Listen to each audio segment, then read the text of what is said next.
तो स्वागत है आप लोगों का आज की क्लास में। आज की क्लास में हम लोग पढ़ेंगे प्रॉफिट एंड लॉस का या मतलब लाभ एंड हानि का पार्ट 3। तो चलिए देखते हैं हमारा पहला सवाल क्या है। तो हमारा पहला सवाल है, एक किताब का मूल्य 500 रुपए है तथा उसका विक्रय मूल्य 300 रुपए है, तो दुकानदार को कितने प्रतिशत की हानि हुई? ये रहे हमारे ऑप्शन।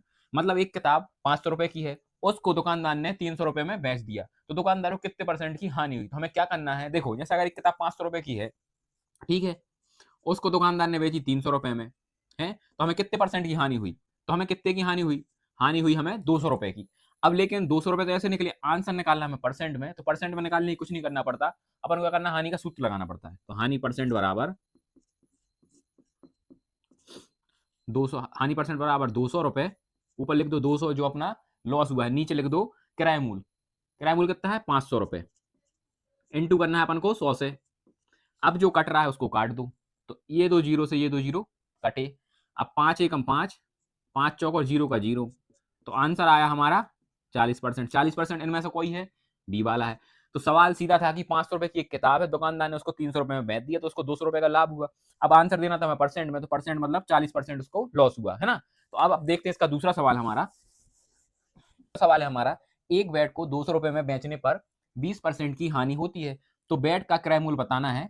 तो ये रहे हमारे ऑप्शन। मतलब एक बैट है, उसको दुकानदार ने 200 रुपए में बेच दिया है ना, उसको फिर 20% की हानि होती है, तो अब वो बैट कितने में खरीदा है ये बताना है हमें, कि वो बैट कितने में खरीदा है। ठीक है ना। तो इसके लिए कुछ नहीं करना पड़ता, जैसे कि कोई भी चीज होती है वो 100% होती है, मतलब उसकी कीमत 100% होती है। कोई भी चीज होती है उसकी कीमत 100% होती है। अब उसको 20% की हानि पे बेच दिया, कितने की? 20% की हानि पे, तो बचे कितने? मतलब दुकानदार ने कोई भी चीज 100% है होती है, मतलब 100% उसकी कीमत होती है, उसको 20% की अगर अपन ने हानि पे बेचा, तो कीमत कितने की बेची अपन ने?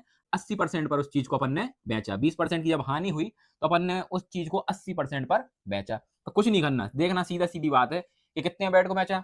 200 रुपए में, तो 200 लिखो।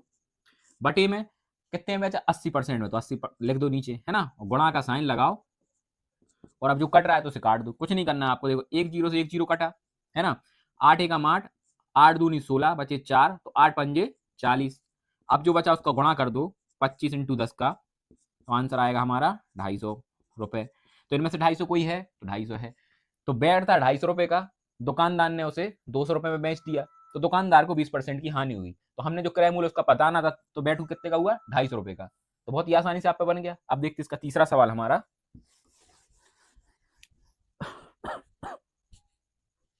सवाल है हमारा, एक टेबल को 700 रुपए में बेचने पर 40% का लाभ होता है, तो टेबल का क्रय मूल्य बताना है अपन को, कि टेबल कितने रुपए की थी, अपन ने उसको 700 रुपए में बेच दिया, तो 40% का अपन को लाभ हुआ, तो टेबल का पुराना मूल्य अपन को बताना है कितना है, वो रहे हमारे ऑप्शन। तो उसमें कुछ नहीं करना, तो आप सवाल देखिए, जैसे कि कोई भी चीज अपने आप में 100% की होती है ना, तो 100% की कोई भी चीज अपने आप में उसकी कीमत कितनी होती है? 100%।